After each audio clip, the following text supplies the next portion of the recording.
Efeso 6:2-3. Igalang mo ang iyong ama at ina na siyang unang utos na may pangako upang yumaon kang mabuti at ikaw ay mabuhay na malaon sa lupa.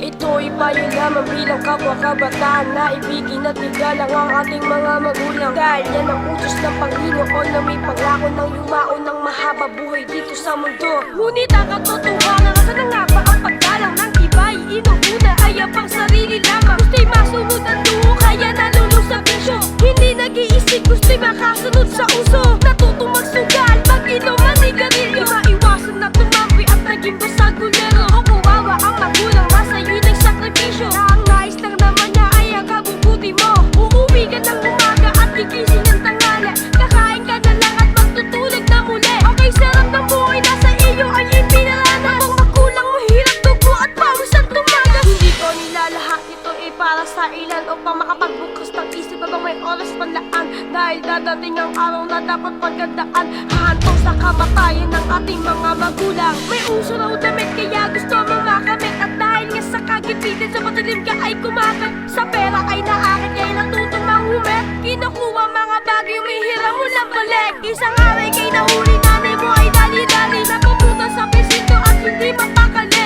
Humagol ko ng iyak nang makita kong nakaposas. Hindi matanggap ng kanyang anak ay nasa rehas. At kahit walang pera siya ay nagpapasakali. Nag-ikot-ikot kahit tirik ang araw sa tanghali. Pinalimutan ng sarili para lang makadiskarte. Tinitiis niya ang lahat kahit mukha na siyang pulubi. At hindi inaasahan sa kanyang paglalakad.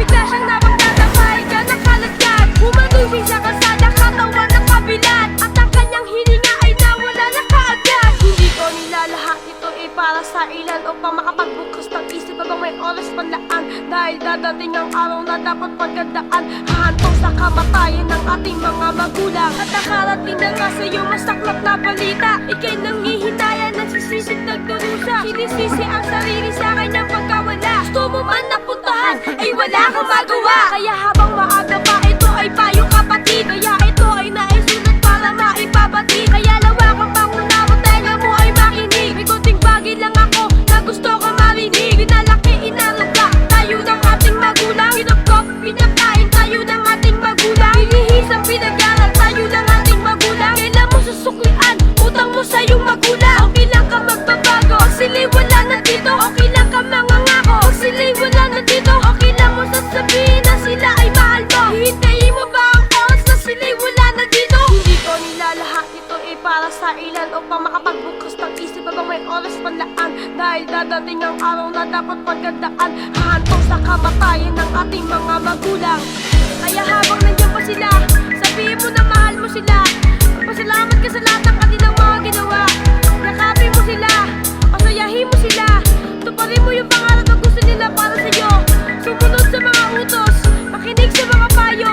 At kung dumating man ang oras na sila'y mawawala, maluwag mo tanggapin dahil sinunod mo ang Panginoon na siya ang una nating magulang.